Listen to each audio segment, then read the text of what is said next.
இன்றைக்கி லெமன் சாதம் எப்படி செய்யறதுன்னு பார்க்கலாம்.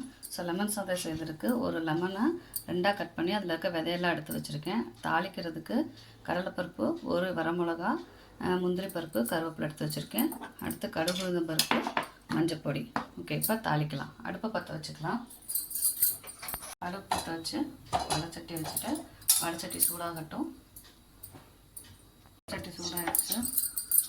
எண்ணெய் ஊற்றிக்கலாம். நல்லெண்ணெய் ஊற்றினோம்னா சாதம் நல்லா டேஸ்ட்டாக வரும். எண்ணெய் சூடாகிடுச்சு. எண்ணெய் சூடாகினதும் கடுகு உளுந்தம் பருப்பு போட்டுக்கலாம். கடுகு உளுந்தம் பருப்பு பொரியுது. இப்போ கடலைப்பருப்பு போட்டுக்கலாம்.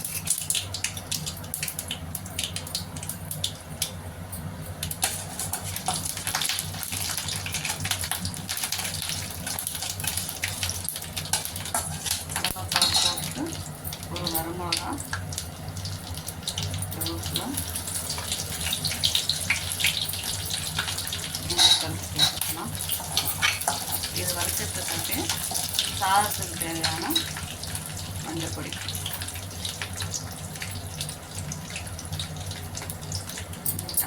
போட்டுக்கலாம்.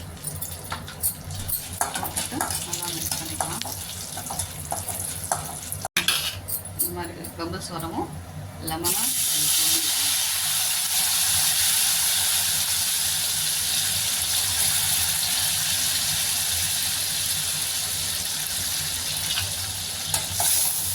லெமனை புரிஞ்சு ஒரு 2 தடவை வணக்கினமா போகணும். இந்த லெமனோட பச்சை வாசம் போனோன்னையும் ஸ்டவ்வை ஆஃப் பண்ணிடலாம். பண்ணிவிட்டு லெமனை இறக்கிட்டு ஆல்ரெடி சாதம் வந்து வடித்து வச்சுருக்கேன், ஒயிட் ரைஸு. ஸோ நமக்கு எவ்வளோ சாதம் வேணும் அவ்வளோ சாதம் ஆட் பண்ணிக்கலாம்.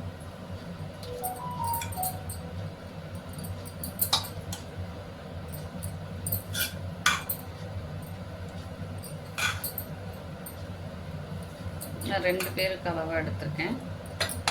ஒரு லெமன், சின்ன லெமன், மீடியம் சைஸ் லெமன் போட்டதுனால 2 பேருக்கு அளவாக கலக்கலாம். சாதம் தான் யூஸ் பண்ணுவேன், இப்போ ஆக்குவேன். அதனால் நான் இப்போது சேர்த்து போட்டுக்கிறேன்.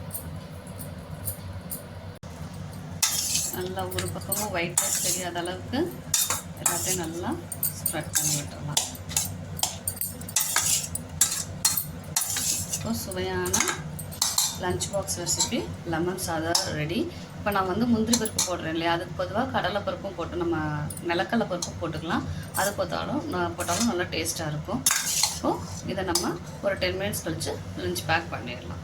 தேங்க்யூ.